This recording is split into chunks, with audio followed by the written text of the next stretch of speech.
بے مقصد زندگی میں تو کسی ارادے کی کوئی ضرورت ہی نہیں، گزر رہی ہے بس ایسی گزارتے رہیے۔ اچھا، کچھ چیزیں ایسی ہیں جو ارادے کو قوی بناتی ہیں۔ دیکھیے یہ ساری چیزیں ابھی جو ہم رمضان سے حاصل شدہ تقویٰ محفوظ کیسے کریں، ارادے سے تو محفوظ کریں گے۔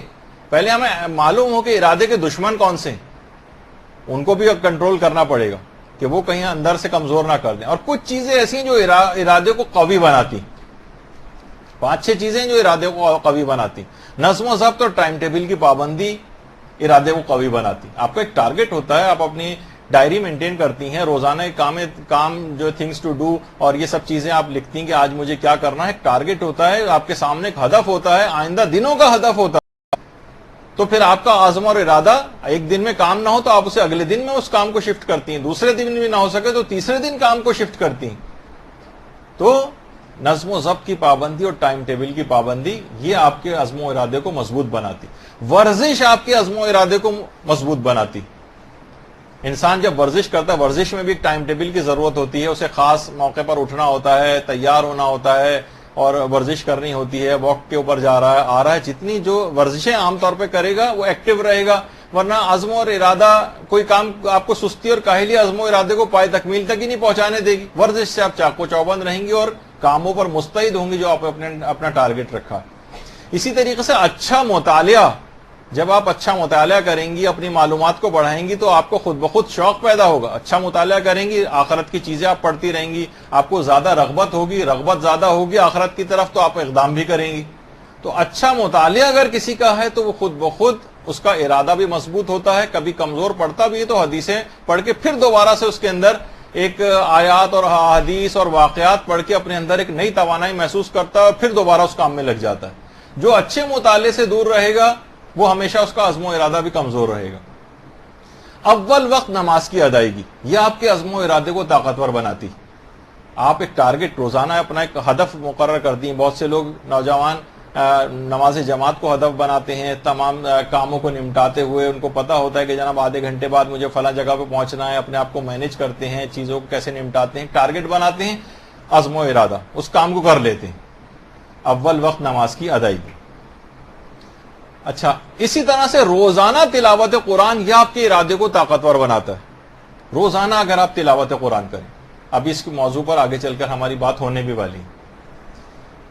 اور روزہ یہ خود آپ کے اندر ایک قوت ارادی پیدا کرتا ہے۔ آپ اپنی قوت ارادی سے ہی تو روزہ توڑنے والی چیزوں سے بچتی ہیں، ورنہ پانی موجود ہوتا ہے، کھانا موجود ہوتا ہے، کوئی گھر میں نہیں بھی موجود ہوتا تب بھی آپ ان چیزوں کو استعمال کر سکتی ہیں، لیکن نہیں، زبان پہ کنٹرول کرتی ہیں، آنکھوں پہ کنٹرول کرتی ہیں، اعضاء و جوارح پہ کنٹرول کرتی ہیں، تمام چیزوں پہ آپ کے اندر ایک ارادے کو مضبوط بناتا ہے روزہ۔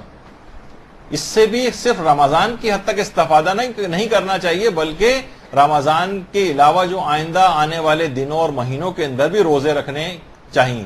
جب بھی وہ خود سازی چارٹ وغیرہ کے اندر ہر پیر اور جمعرات کے دن روزہ رکھنا اور جو مستحب روزے، اسلام نے ان کا اہتمام تمام مہینوں کے اندر اس انداز سے کیا ہے کہ انسان اگر یہ روزہ کم سے کم ہفتے میں ایک مرتبہ رکھتا رہے تو اس کا عزم و ارادہ مضبوط ہوتا جائے گا۔ ایک اور چیز ہے پھر جس سے عزم و ارادہ مضبوط ہوتا ہے، اسے کہا جاتا ہے چلہ گیری۔ یہ کیا چیز ہے؟ عام طور پہ برے اس میں شمار ہونے لگا، چلہ کاٹنا وغیرہ جو ہوتا ہے۔ کسی بھی بری عادت کو 40 روز تک نہ کرنے کا عزم کریں اور پوری شدت کے ساتھ اس پر عمل شروع کر دیں۔ یہ آپ ٹارگٹ ایک کر لیں۔ جیسے ابھی میں نے آپ کو ایک ٹارگٹ اور ہدف دیا تھا کہ میں 40 روز تک باقاعدہ کیلنڈر میں مارک کر لیں، میں غیبت نہیں کروں گی، جھوٹ نہیں بولوں گی، ٹھیک ہے، گانے اور موسیقی نہیں سنوں گی اور کوئی بھی ڈرامہ نہیں دیکھوں گی۔ یعنی ڈرامے سے مراد ٹی وی 40 دن کے لیے ٹی وی کو خیر آباد کہہ دیجیے۔ آپ یقین کیجئے زمین و آسمان کا فرق پڑ جائے گا۔ اسے چلہ گیری، یعنی 40 روز تک کسی بھی بری عادت کو یا گناہ کو نہ کرنے کا عزم کریں اور شدت سے عامل ہو جائیے۔ یا کسی نیک کام کو کرنے کے لیے یا کسی نیک کام کی عادت ڈالنے کے حوالے سے 40 روز تک آپ کہیں گے نہیں ہر نماز کو اول وقت میں پڑھوں گی 40 روز تک، سوائے اس کے کوئی بہت ہی ایمرجنسی والا کوئی مسئلہ ہو جائے نہ پڑھ سکے تو ایک الگ بات، لیکن عزم کر لیں باقاعدہ کہ کم سے کم 40 روز تک تو میں اس کی پابندی کروں گی۔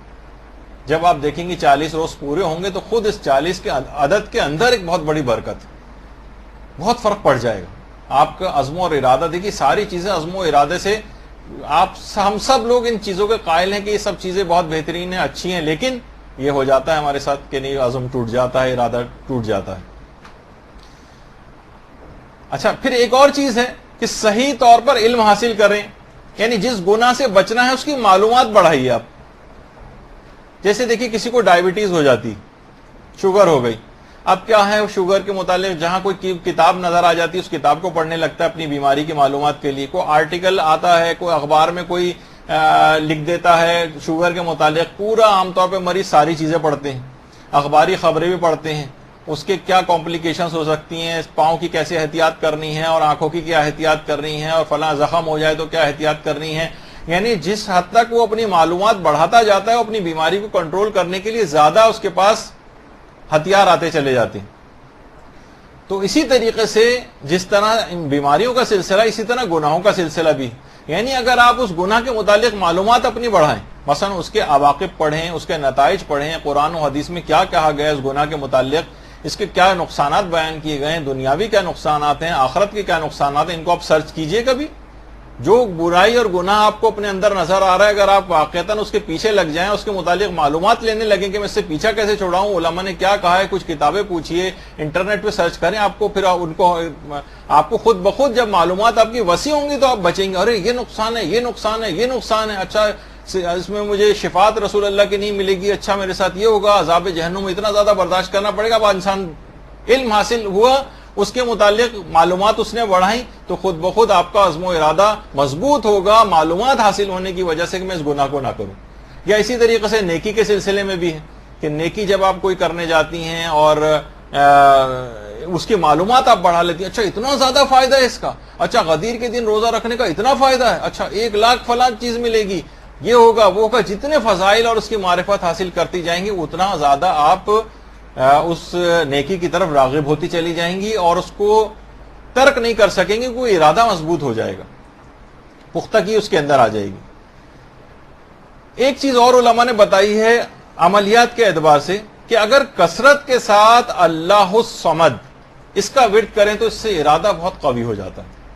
اللہ الصمد کثرت کے ساتھ, ایک یہ ہے طریقہ. اور ارادے کی مضبوطی کے لیے ایک عمل علماء نے یہ بھی بتایا ہے کہ 14 روز تک 110 مرتبہ یا مریدو یا فعالو یا قویو, اس میں مد ہٹا دیجئے, صرف تشدید ہے, یا فعالو یا قویو.